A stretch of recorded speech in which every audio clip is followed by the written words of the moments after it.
everybody, it's Professor Parish. I hope you all have had a great week number 2 and have enjoyed the snow we've received this last weekend, and I hope you're having a great Martin Luther King Day. So this week for our lecture we're going to be going over chapters 5 and 6 in our Discovering Literature textbook. Right here we are going to talk about Ernest Hemingway's Story Hills Like White Elephants, especially since I've had time to read all of your reading responses from week 2, and we're going to talk about the paper 3 outline. So those are the 3 key things we are going to go over.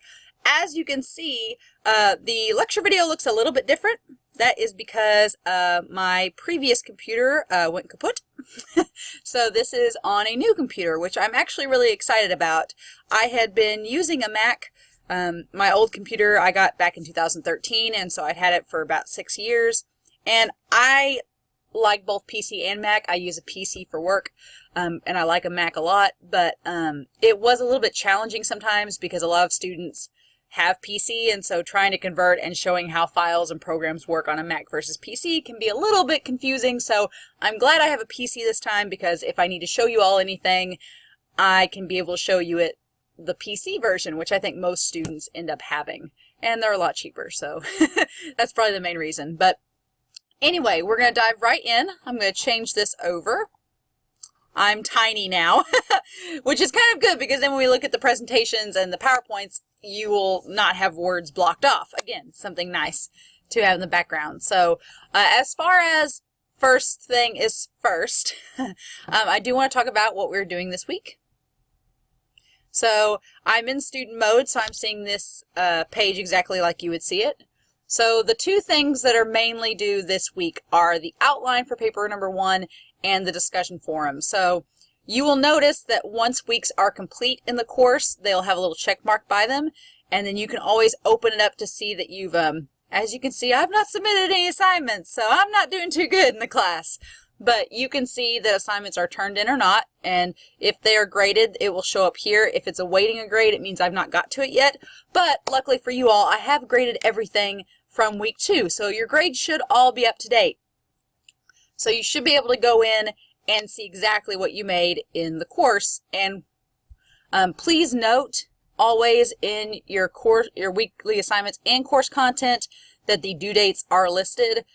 I know sometimes when we have holidays, some students are like, oh, I'll just have the extra day to do work. No, we keep everything on a Friday and Sunday schedule, always. And you get things opened up early, so you can always work ahead. I would just make sure to keep that in mind.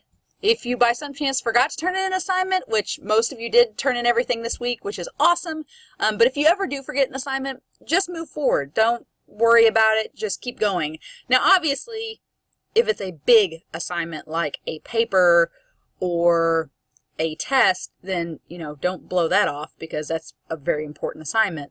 But if for some reason, you didn't get an extra response to the discussion forum in, or if you forgot, I will say if you didn't do the thesis, I would normally I'd be like, tell me what your thesis is, but we do have the outline due this week, so I feel like you'll at least tell me what your paper is during the outline that's due.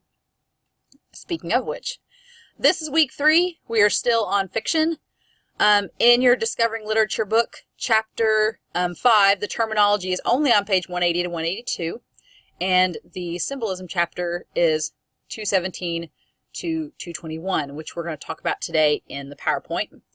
The video is going to be in the announcement section as well as the resources, and the Cengage Handbook, page 17 through 34, is just on planning and shaping. So it's just, I assigned this Cengage Handbook reading because if for some reason, if you took English 121 last semester with Dr. Billman, with Miss Billman, or Miss Rohim Sheffer, or Dr. Smith, or Archie, then you probably looked at this textbook, and this assignment here will be very familiar. But if you haven't taken English 121 in a long time, and you're just coming back into 122, I would definitely look over this, because it does talk about kind of outlining your thoughts and putting everything together in terms of constructing your paragraph. So be sure to check that out. Our main assignments this week, we have 2. We have our outline, which I'm about to go over, and the discussion forum. As always, and you guys have been awesome this week. I want to just say kudos to all of you, because I think everyone, I'm pretty sure, everyone or almost everyone had their initial post in by Friday, and nearly everybody had their 2 responses in by Sunday. That is awesome. I really have enjoyed the dialogue you all have been creating in the discussion forum. I love the responses that you all have been giving. I love the feedback everybody's been getting. This class has me psyched because I feel like you all are a great bunch of students, and that as we delve deeper into these genres of literature and start to explore texts that are maybe unconventional or out of the ordinary, I'm really excited to see how you all interact with one another. I get giddy and I'm excited. So kudos to you all for nailing it this week. Really pleased with that week 2 discussion forum. So let's dive into the outline, because I have had some students ask how I want it done. Now, your outline Dropbox is set up exactly like your thesis Dropbox, where you will upload a file. If you have forgotten how to upload files, I talk about it in week 2. Just go back to that week 2 video. It's in the announcements and you can review that. I'm going to try not to keep repeating myself every week, because I did that one semester and I just didn't like it. So I may make a reference of which video to go back, and if you email me, I'm going to say, hey, go back and watch that video. And I'm being very serious, guys. I can tell when students have watched the videos and when they have not, because sometimes they will email me questions and I'm thinking, if you'd watched the video, you would have known the answer to that question. So I would say, yes, I know they can be long. You may have to break it up and watch it in pieces, but make sure that you watch these lecture videos, because they are pretty imperative to the class. And I take the time to make them for you, so I expect you to watch them. All right? So if we go to our resources out here to the side, and I go down to week 2, and then go over here to week 3. There are 3 links for week 3. One is the fiction presentation that I am about to go over. This is an example paper, so if you are starting out paper number 1 and you're doing the creative writing option, which many of you are, and that's awesome, then this is an example paper from a previous semester and a previous student. It's just an example.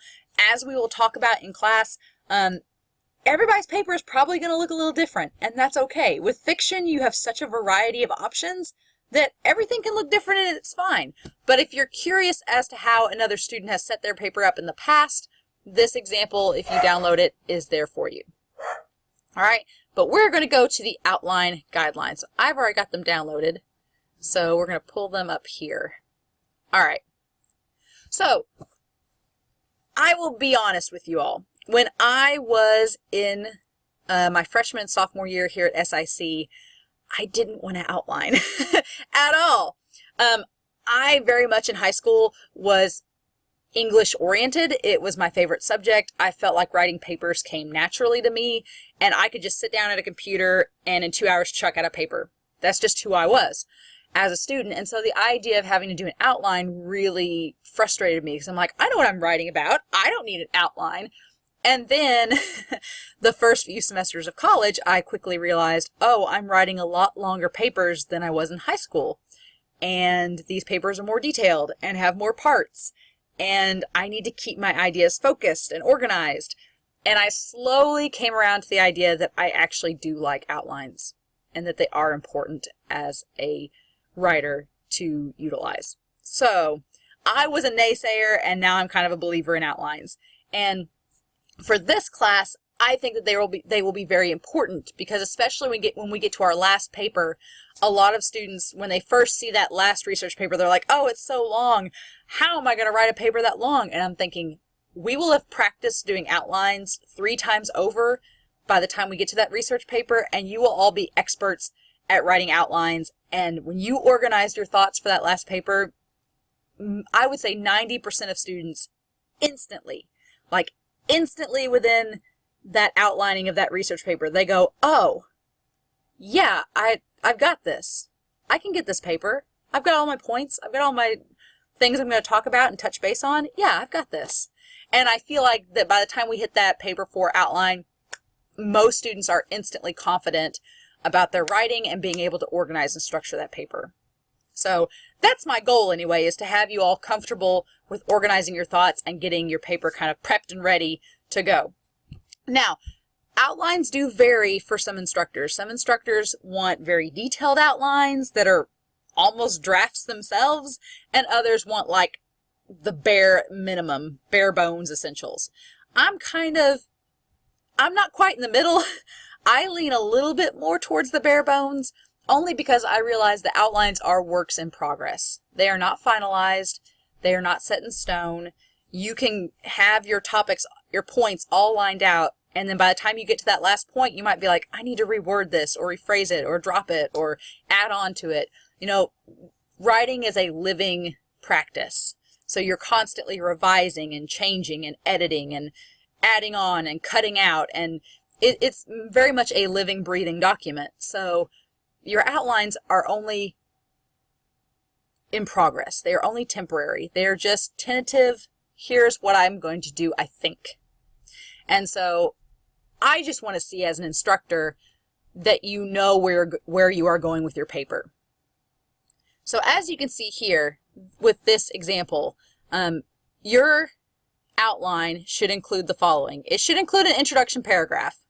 And I will tell you guys right off, because a lot of students will ask, how many sentences do my paragraphs need to be? I'm not going to give you a number. And I'll tell you why I'm not going to give you a number. Because I've done that before as an instructor. When I first started out, I was like, okay, kids, 5 to 6 sentences a paragraph minimum. Well, can you guess how many sentences y'all wrote? 5 to 6. And that was it. And you were like, and it's human nature. When we see that minimum, we've got stuff to do. We've got bigger fish to fry. So we're like, okay, I've got my 5 to 6 sentences done, ready to move on. And I don't want that. I want the writing to be as long. Each part should be as long as it needs to be. This class is not about 5-paragraph essays. I despise 5-paragraph essays because they're so rigid. Who can do a 3-page paper in 5 paragraphs and it be fluid? I just don't think it's possible. So, or at least it's not possible and is good. So your introduction paragraph, I'm not going to give you a sentence minimum. It is as long as it needs to be, but it needs to have these parts. First, it has to have an attention getter, something that will draw the reader's attention. This can be a question, a statistic. If you're doing a creative story for paper 1, it needs to be something that like instantly hooks me as the reader. A lot of you in your thesis statements have included that hook already, which I've noted in my feedback to you. I was like, oh man, way to hook the audience. You've already got me sold, is what I'm saying. So if you're doing the creative writing option, you need to find something that's going to hook me as the reader to start out with in your paragraph. And if you're doing an analysis, then you need to open up with something that's going to draw my attention as well. There also needs to be a link to your thesis statement, which is the topic of your paper. So once you've grabbed my attention, you need to link me to what the paper is actually about. And then you need to tell me your points. And your points are basically what are the main things you are going to be talking about in this paper. And typically, most papers have 3 to 4 points, but you can have as many points as you need to. I would say don't go less than 3, because then you're going to run into that 5-paragraph essay problem where if you've only got 2 points to talk about, those are going to be really big paragraphs. And that, in my opinion, starts to halt the flow of your paper. Because if you are like me, I don't want to sit here and read an entire 1-page paragraph. That's so long. And I feel like it just rambles. You need to break things up. There needs to be breaths in your paper. And that's kind of what a paragraph does. It's a breath. Sort of like when in your grammar class in high school, they probably told you that commas are pauses or commas are breaths. That's kind of what paragraphs are in terms of an essay. They're each conversation moment, just strung together by a thread or a common theme. All right, so you'll break down the points in small detail, and if applicable, you can use subpoints. This is a sample below. It's subject to change. Your outlines will all look different, but I would like them to look similar to this. So I have my introduction paragraph, and then you'll notice I start out with a question. Have you ever been to a cattle show before? You should. It's a lot of fun. And then I go over kind of connecting to my thesis, which is cattle showing allows those in the industry to view genetics in person in order to gain insight for their own programs. These shows therefore influence what we end up with seeing on the, quote, plate or grill. And so that's my thesis statement right there in the middle. And then I preface what I'm going to talk about. So to better understand the not so exotic world of cattle showing, we need to understand first its history, modern development, standards, and the progress cattle showing is making in the livestock industry. So I've got 4 points that I've talked about. And you will notice I don't have any transition words. So I don't have first, second, third. You don't need them. Sometimes they can be overused and cliche. So you can just jump right into what you're talking about. But these are my points. And that's how I end my introduction. And then you'll notice my Roman numerals here. Each Roman numeral is the point I was talking about in my intro. And you'll notice some of them have little subpoints that I'm going to talk about in the paragraph. Some have 1, some have 2, some have 3. It just depends on the topic and the point, how many of those you have. And then my conclusion, you will note that I put in development here. So I am an intro writer. There are usually 2 types of writers. The writers that do their intro first and the writers that do their conclusion first. I'm an intro writer. I always want to do my intro first and save my conclusion for last. Some people like to do their conclusion first and then work backwards. It depends on what type of writer you are. But if you're not sure what you're going to do for your conclusion, you can always just put in development and have like something listed here. Now, if you're doing a creative writing piece, your conclusion will definitely likely be in development because you're still writing the story.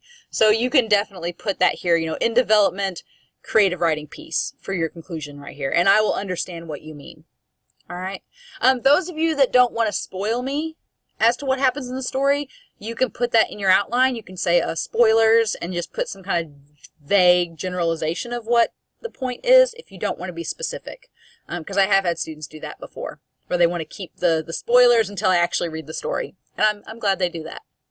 The outlines vary from paper to paper. My email's on here. My extension at the office at SIC is on here.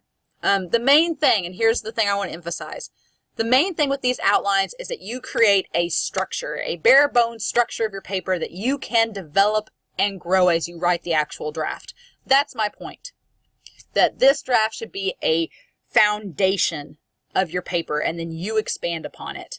Because I will be honest, my goal with these outlines is to prevent what I think a lot of students do. And that is a lot of students, and I have family members that did this. I was not one of them, but I had family members that did this, where I would say, hey, if you want me to proofread your paper, I'd be happy to. And they'd be like, well, I haven't wrote it yet, so... And I'm like, your paper's due tomorrow! And I think a lot of students, they don't know what they're going to do. They kind of procrastinate, and then you're sitting there at the computer the night before going, I don't know what I'm going to write about, but I got to think of something. This is to help prevent that. This will at least give you some kind of foundation, and you can edit it, you can tweak it, you can change it, but it gives you somewhere to start. And I think that's the hardest part about writing a paper is starting. Once you get the ball rolling, usually papers come together very quickly. But this outline is to help get the ball rolling and to help you with that. And I've included on here, these outline guidelines will be available in week 3 for the remainder of the semester. So you can always come back and check, but here is when you will notice each outline is about a month apart because our papers are all about a month apart. This Sunday, January 27th, is the paper 1 outline due. Paper 2 outlines due towards the end of February. Paper 3 is due after we get back from spring break towards the end of March. And then the research is going to be due that Sunday towards the end of April. Easter Sunday, basically, is when our final paper's outline is due. But you can always turn it in early. So this is kind of what I have in mind for your outline. You can tweak it however you want. But that is the big assignment this week, is getting your outline completed. And then also doing the discussion forum. So pretty simple week. I know you all had the reading response, the thesis, and the discussion forum last week. I will say that we will not have more than 3 assignments per week. That's going to be the limit. So if the workload seemed okay last week, that's about as intense as it's going to get, aside from when your papers are actually due. And I try to keep those weeks a little bit light because I realize that most of you are working and editing and getting your papers ready. So yeah. All right. So talked about that we've talked about our outline for paper 1. Now, we're going to start into our discussion of chapters 5 and 6. And we're going to go over Hemingway and his story, but we're going to wait to get to that. All right. So if you open up the PowerPoint for this week, here is what you will see.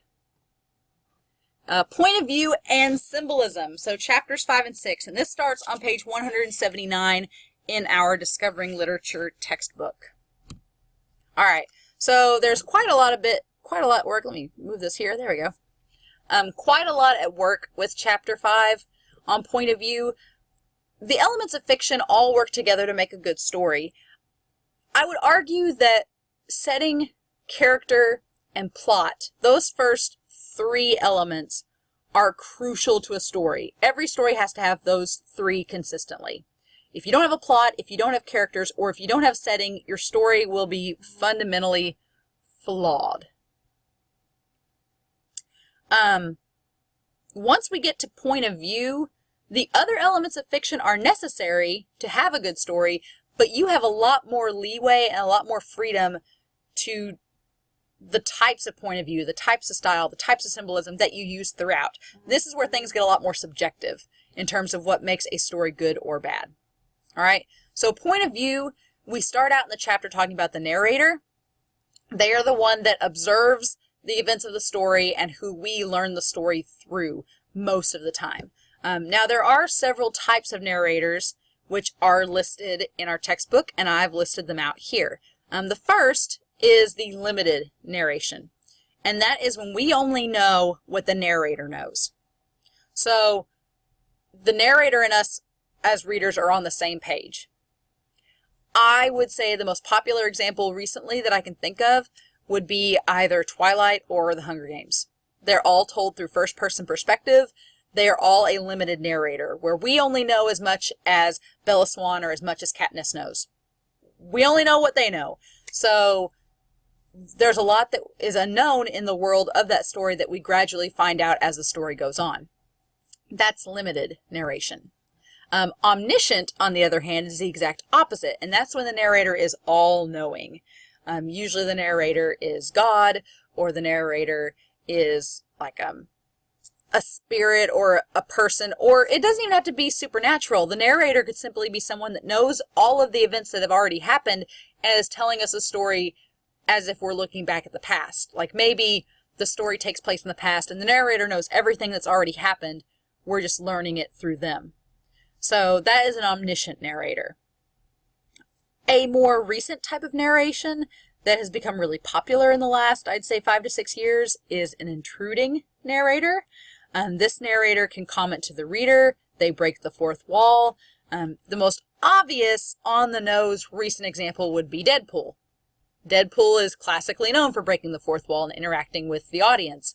But I would argue that an earlier example that took place in the early 2000s would be the Disney movie, The Emperor's New Groove, where we have Cusco, who David Spade plays, and he becomes a llama. He gets turned into a llama.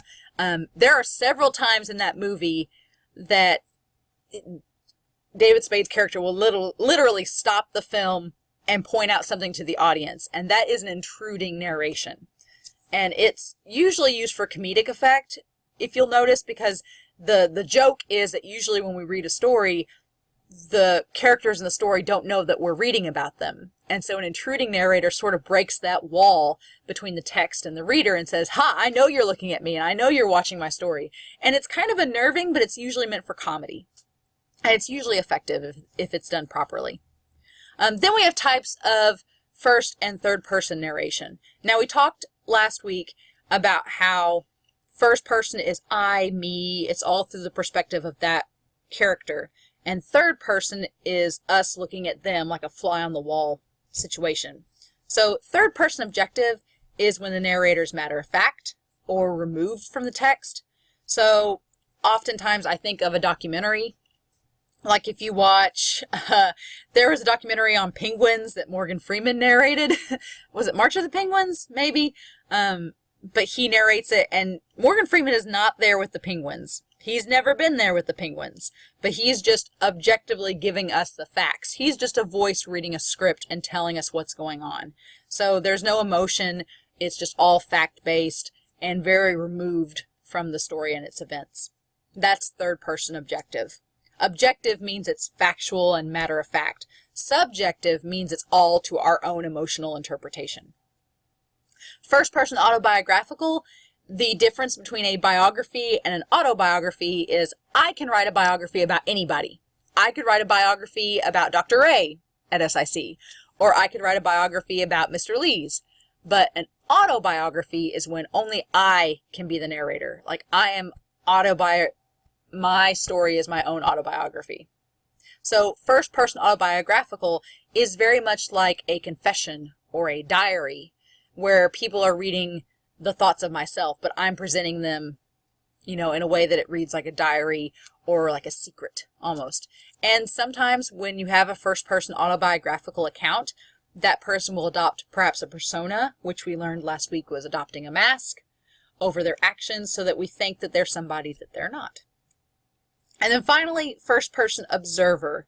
And this is very similar to limited, except it's very specifically in first person. So the story happens in quote-unquote real time, and we only see what the narrator sees. So the Hunger Games is definitely a first-person observer and a limited form of narration. And these all can cross over and interlap with one another. Deadpool, for example, is both intruding and limited, where we see it from what the narrator knows, and it's also intruding, and it's first-person observer, so everything happens in time. Well, the second one kind of delineates from that, but the first movie at least, has first-person observer, intruding, and limited perspectives. So you can have more than one in your story, but these are just the differences between them. And our chapter on point of view offers several short stories, like Vanka, and I Stand Here Ironing, which is kind of a very sad story, actually. And a few other examples that talk about perspective and these different types of narration. We've talked a little bit about this last week, and so I wanted to bring it up again because this chapter talks about it as well, and that is the idea of stream of consciousness and interior monologue. Stream of consciousness is very much the reader jumping from one idea to the next. In a creative writing class that I was in college, we actually had an exercise where every morning our instructor would start us out with an idea.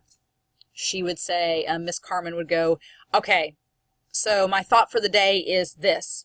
And she'd hand the paper to the next person right beside her. That person would read that line and write their thought. And then they'd fold the paper over and pass it along. And it was sort of like a game of telephone where every time the paper was passed, we'd all fold it over, and our thought would be based on the thought right before it. So eventually the paper would be passed around to everybody, and it would come back to the instructor. She'd open up the whole piece of paper, and we would all read the story, and it'd be just this jumbled, nonsensical mess. And she's like, that is stream of consciousness. So it's a fun exercise if you ever want to do it with your friends. If you get bored at party, just pass around a piece of paper, do an exercise in stream of consciousness writing. I can see you all taking notes now. But it is a way that some writers do write. Chuck Palahniuk, who does Fight Club, he writes a lot of weird avant-garde stories, and he sometimes uses stream of consciousness. It's very organic, it's very dreamlike and surreal, and it's very stylistic, and some writers like that. Interior monologue, as we've talked about, occurs all in the characters' heads. And I don't focus too much on this because when we get to the drama unit, we will encounter the physical version of an interior monologue. And so something to keep in mind is that sometimes in text we have moments where characters talk to themselves. They are thinking, not thinking out loud, but in the text they're just thinking to themselves. And usually a writer will signify that a conversation is being thought, not spoken, by perhaps italicizing the words or underlining them or doing them in a different font. They usually find some way to tell us, the reader, that, okay, this is not something being spoken, it's just something being thought instead, which I think is kind of cool. because then you're kind of privy to some information about that character and their narration that everyone else in the story is not. And it brings us closer to connecting to the words and the characters themselves. So, stream of consciousness, interior monologue. And that's all really for point of view. I would definitely go back to that list of narration. Definitely go back to here. Make sure you have these down. As far as our tests go in this class, if you are keeping copies of the presentations saved to your computer or saved to your phone, whatever you're planning on using to take the test, and if you've watched these videos and taken notes, you will be fine for the test. All of the answers are in our textbook or in these lectures, so don't feel like you're going to have any crazy curveball questions where I'm like, what was my favorite color? And you're like, I don't know. You're not going to have those. It's all going to be from the book or from these presentations. So just keep note of that. All right, so symbolism. This may be my favorite chapter because I don't watch a lot of TV, and I read significantly less books than I did when I was younger just because of I don't have time. But when I really get into a show or really get into a book series, I find myself constantly going towards symbolism because there's so much that can be packed into a story that one reader may pick up that the other doesn't. And that's the beauty of symbolism. Symbolism is extra meanings within words. So there are many different types of symbols, and on page 216 is where our chapter on symbolism starts. And they kind of go through in bullet point form the different types of symbols. So what I've done is the type of symbols are here, and the examples are here as well. So, for example, the first type of symbol they talk about is a shared language symbol. And that is a symbol that shares a meaning across an entire culture. So my example would be a stoplight. When you're driving, you get to town and you hit that stoplight, there are no words on the stoplight, or at least not the ones in Harrisburg. It's red, yellow, and green. How do we know what those colors mean? It's because we've been taught that red symbolically, when you are driving, means to stop. Yellow means to slow down. And green means to go. We've been taught that since we were 4 or 5 years old, maybe even younger. But that is just what our culture has accepted that those colors can mean in that situation. Now, does green only represent go? No, green has a whole ton of symbolic meanings for our own culture. Not to say we're not even talking about other cultures, but we have been coded and conditioned to know that green, yellow, and red, those colors have a certain symbolic meaning. They are a shared language symbol within our driving culture. And that's really fascinating when you think about it, that we can instantly see a color and associate it with something. Like that's just, it's the wonder of the human brain that we can associate things without a word even be attached to them, which is pretty cool. Now, the second type of symbolism is probably the least used, or at least the least identified, and that is the personal meaning, when a symbol has a meaning only to the author specifically. And a lot of times authors will use this because it motivates their own writing, it gives them a connection to the characters in the story, and it kind of motivates them to keep creating a really good narration. So my example on here is character names in The Simpsons. Matt Groening, that created The Simpsons, he grew up in Springfield, Illinois, to my knowledge. And so if you notice, a lot of characters in The Simpsons are named after streets in Springfield. So there's a Homer Street in Springfield, and Homer is the name of the main character. Flanders is also, I believe, a street in Springfield, and that's who that character's named after. So you can go look it up, but a lot of the characters in The Simpsons are named after actual streets in Springfield. And that's sort of just like a little personal meaning for Matt Groening. That's something he can connect with and why he put that in there. So that's pretty cool. Rich in associations. Symbols have more than one meaning. So much like the shared language symbol, we know that green does not just mean go when it comes to driving. Green has a lot of significant symbolism. Green can mean money. Green can mean trees and flowers and plant life. Green can mean health. Like if you're playing a video game, you'll notice that when your character is healthy, they typically have a full green bar, and as they become more damaged, they start to turn orange or red. That is symbolism.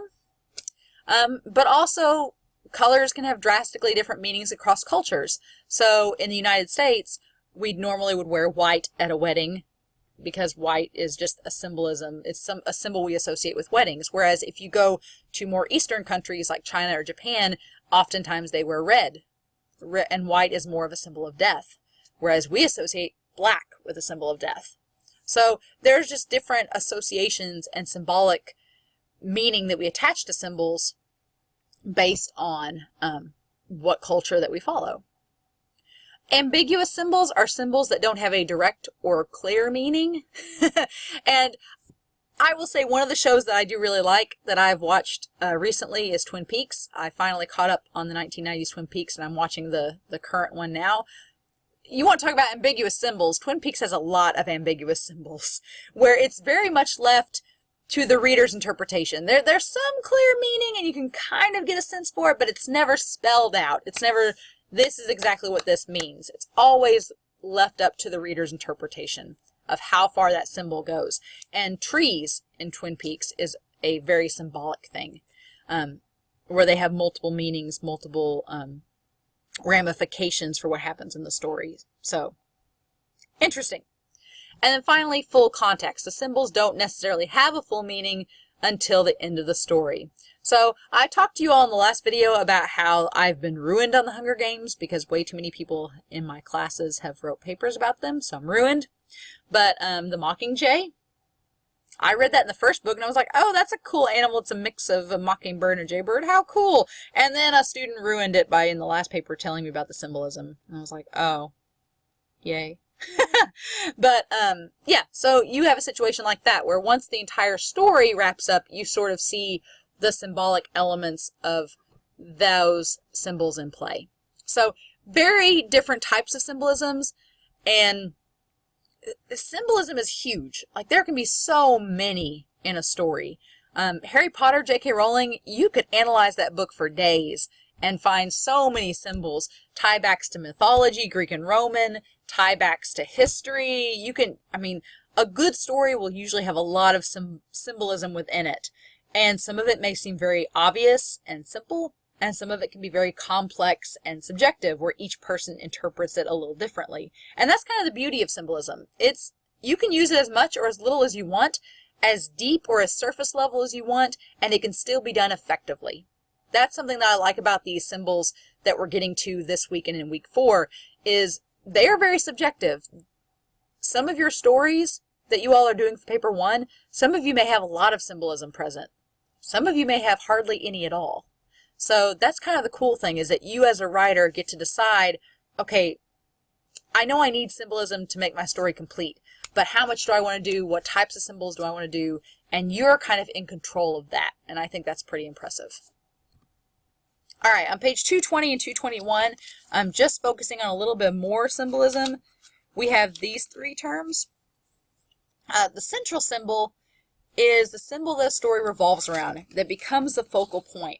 So typically, symbols are very surface level. They're just little accessories to the characters and the plot that we've been seeing and used to in the story. But sometimes a symbol actually becomes a focal point. It becomes something that is integral to the entire story. And probably one of my favorite examples of this that has been shown in the last 10 years or so has been Downton Abbey. If you don't know Downton Abbey, it is a BBC show from the early 1900s about this well-to-do house. And throughout the house, there's all these different types of classes. There's the servants that work in the bottom of the house. There's the fancy upper crust family that lives above. And then there's the intermingling of these levels of these houses. And characters throughout the series, they move up to the nice family part, and then some move down, some move in and out of the house. But the house itself becomes a symbol of this class system in the 1920s, 1930s British society. And it really is subtle. enough to where, unless you really think about it, you're like, oh yeah, the house isn't just a giant symbol for this whole story. You don't need to know that to enjoy Downton Abbey. And Downton Abbey's not a show for everybody. Some people think it's really boring. I think it's fun. It's like old British soap opera. But the point is that there is a lot of symbolism just through the use of the house alone, but it's a symbolism that you don't necessarily need to know to appreciate the show. And that's what I like about it. When symbols are just like a little extra rich detail that you feel like you're the only one that's figured it out. And then you go on YouTube and you find out everybody else already knows about it. So, but yeah, there's that central symbol. Naturalism and social protest. These are a little bit different. Naturalism is looking at the meaning of a symbol through a very raw and organic means. And usually when you're talking about naturalism, you're going for something that's minimalist and tied to nature. So Jack London's To Build a Fire is a good example. A lot of London's work deals with man versus nature, which is very simplistic. It's very raw. It's very, it's just very streamlined. It's not complex and intricate. It's just, here is man, here is what he has to deal with. And nature kind of represents certain things, but they're all very clear cut and have heavy emotion tied to them.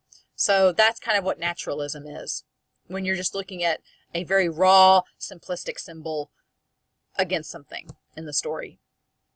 Social protest is the exact opposite of naturalism. Social protest is complex. It has usually political and social ramifications. So it's not easy to talk about. But I honestly really like social protest in stories because I feel like they're almost a history lesson in themselves. Because, for example, The Jungle and The Grapes of Wrath are two stories written very close together in time that focus on very different aspects. The Jungle is one of my favorite books. I love it. I actually read it when I was at SIC for one of Dr. A's classes.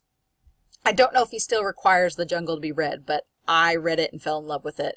And it's all about Chicago during the 1920s, 1910s, during the Industrial Revolution. And it's talking about how the standards of the packing plants were awful. People were falling into the packing plants and being made into the meat. Like that kind of gross stuff. But I was like, this is interesting. It's kind of like when you watch crime dramas and you're like, I don't know why I want to watch this, but I do. That's how The Jungle is.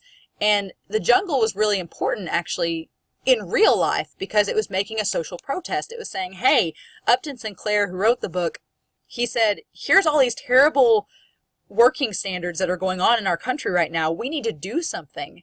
And the president at the time, actually, he read The Jungle and was like, oh my God, is this really happening? And he had his cabinet look into it. And when he found out, he actually passed laws that started us to have like the FDA, like the food, Department of Food. And it was, I mean, when you think about it, if Upton Sinclair hadn't wrote The Jungle, we may not have had the practices and policies that we have in place now to keep people in these working environments safe. And I think that's pretty powerful. Now, The Grapes of Wrath. I don't know if any of you have ever read The Grapes of Wrath. I feel like it's a more canon book than The Jungle. I feel like more high schools have read The Grapes of Wrath than The Jungle, because The Jungle gets pretty gross. It's good. It's a really good book, but it's a little morbid sometimes. The Grapes of Wrath. I actually had a friend recommend this book, and she goes, the ending she's like, I'm not even going to tell you about it, but the ending is something else. And I was like, okay. So I'm reading, and The Grapes of Wrath is a very long book. It talks about the Great Depression. The author of Steinbeck, who wrote The Grapes of Wrath, and our book talks a little bit about that. If you look at the social protest angle, Steinbeck is talked about in this chapter. But The Grapes of Wrath follows this family that moves from the East Coast out to California, chasing the Dust Bowl and trying to go out and find a job because all the jobs are drying up because of the Great Depression. But they've heard that there's all of these jobs in the grape fields out in California. So they're going out there to get a job. I'm not going to spoil anything. Lots of bad stuff happens. The ending of this book, and I'm usually somebody that I can get to the end of the book and be like, oh, well, that was fun. I chucked my book across the room when I got to the last part of this story because I was so frustrated and mad at the ending. And that seems like a bad thing, but in retrospect, I still remember the ending of The Grapes of Wrath, and I'm still thinking about it and what it means, and why did Steinbeck end it there? What is the significance of that? What's the symbolism? I'm still thinking about it, and that was 2 years ago when I read it. So I think it's a testament to the writers. If you can write something that your readers are still thinking about and pondering over, I think that means it's a good piece of writing, even if it's frustrating.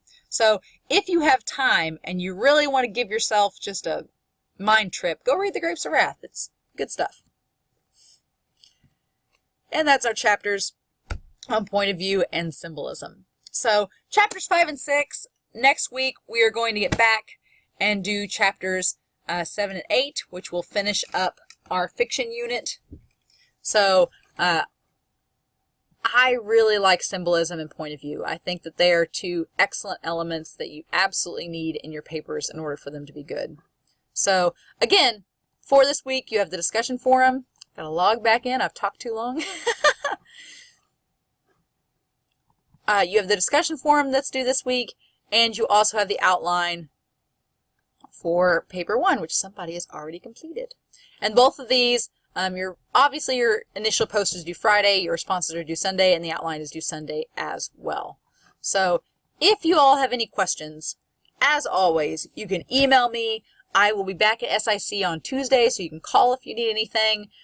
So far, everybody's doing great on their work this semester. I've been really pleased with our first couple of weeks. Keep it up.